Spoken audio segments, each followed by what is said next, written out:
I didn't leave the US because I was running away. I left because I was running towards something.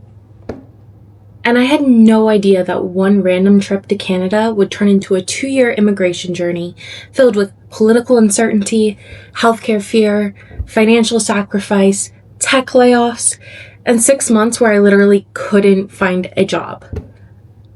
This is a story I've never fully told, until now. I always imagined that if I ever moved countries, it would be something planned, organized, almost glamorous.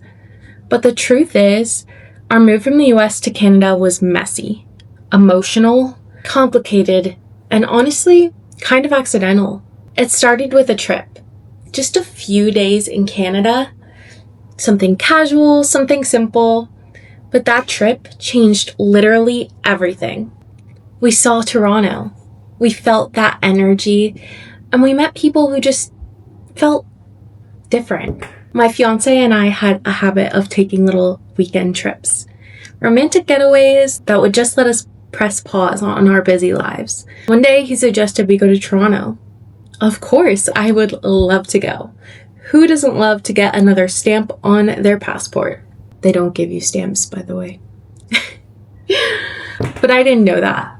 We came, and the second I got here, I was amazed. The beauty of everything was incredible. I truly felt like this was the utopian city of our dreams.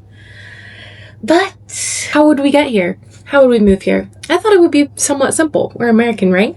I know tons of Canadians who live in the States, but I really had no idea just how difficult it could be. Anyway, on that trip, I just remember looking at each other like, why does it feel like we just left home instead of going home? It wasn't dramatic. It was just this quiet knowing and an incredible feeling of possibility. And then the world started shifting fast. The political climate in the US felt unstable. Healthcare started to feel like a gamble. Every conversation became, is this where we want to build a future? Is this where we want to spend the rest of our lives? I wasn't running away from the US. I love where I'm from. My family is there, my friends are there, my memories are there. But I wanted something different, something calmer, something that felt like hope. And here's the ironic part. I actually had family in Canada this whole time. My aunt has been living here since the early 2000s. But even with that, I never imagined living in Canada. I didn't know the geography, the culture, and honestly, I couldn't tell you where Toronto was on a map. When we finally decided to explore the idea of moving, we literally had no idea where to start. We didn't hire a lawyer. We didn't know what we were doing. We were just two Americans Googling how to move to Canada at 2 a.m. That's when we discovered the IEC program. Shout out to the Reddit strangers who basically became our immigration consultants for free. For over a year, we visited Canada once a month. Every single trip made it feel more real. We explored neighborhoods. We talked to people. We imagined what our life could look like here. It didn't happen all at once. It grew. Quietly, steadily, naturally even.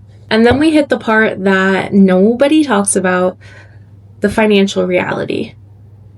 Moving countries is expensive. Even when you do it cheap, it's expensive. Between visas, figuring out how to move our stuff, importing a car, taking time off of work, the pressure started to mount. We were saving aggressively, cutting back on everything, skipping trips, skipping luxuries, saying no to things. Even now, we're still making sacrifices because of that decision. But we believed, and we still believe, it's worth it. When we finally moved, I expected this big moment of relief. Like, we made it! Fresh start! But instead, everything hit at once.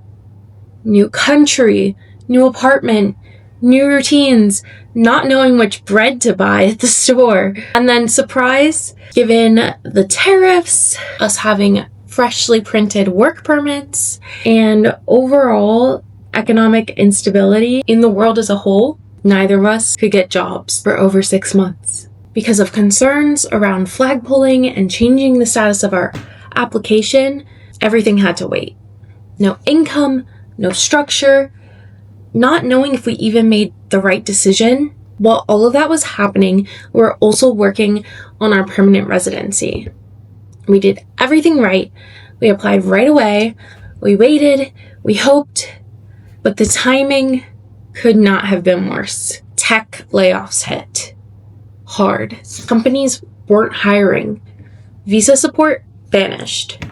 And PR streams slowed or stalled. We weren't just being rejected. We were hearing nothing. Just silence. And that silence does something to you. Financially, emotionally, spiritually. It was one of the hardest parts of this entire journey. With all of that uncertainty, I turned to content. I watched everything. Immigration stories, Toronto vlogs, lifestyle content. People were building their lives from zero. And during those 6 months when I couldn't work, content stopped being entertainment. It became education, comfort, structure, and eventually inspiration. And that's how all of this, the trip, the politics, the healthcare system, the sacrifices, the layoffs, the waiting, led me here. To this video, to this channel. If everything had gone right, I wouldn't be creating content today. I wouldn't be telling my story, and I wouldn't be connecting with people who are on the same path. Things in Canada aren't perfect, but we're finally more stable. We're both working again, we're rebuilding, and we're moving forward with PR. Slowly, but surely, with a lawyer. And I'm finally building something of my own. Something creative, something meaningful, something I hope will help the next person who feels the way I felt. If you're thinking about moving to Canada, or you're already here and just trying to figure it out, or you're just someone who loves Toronto lifestyle content, I'm here. And I'm making videos to help you through every step. So, if you want to follow this journey from the very beginning, I'd love for you to subscribe. This is just the start.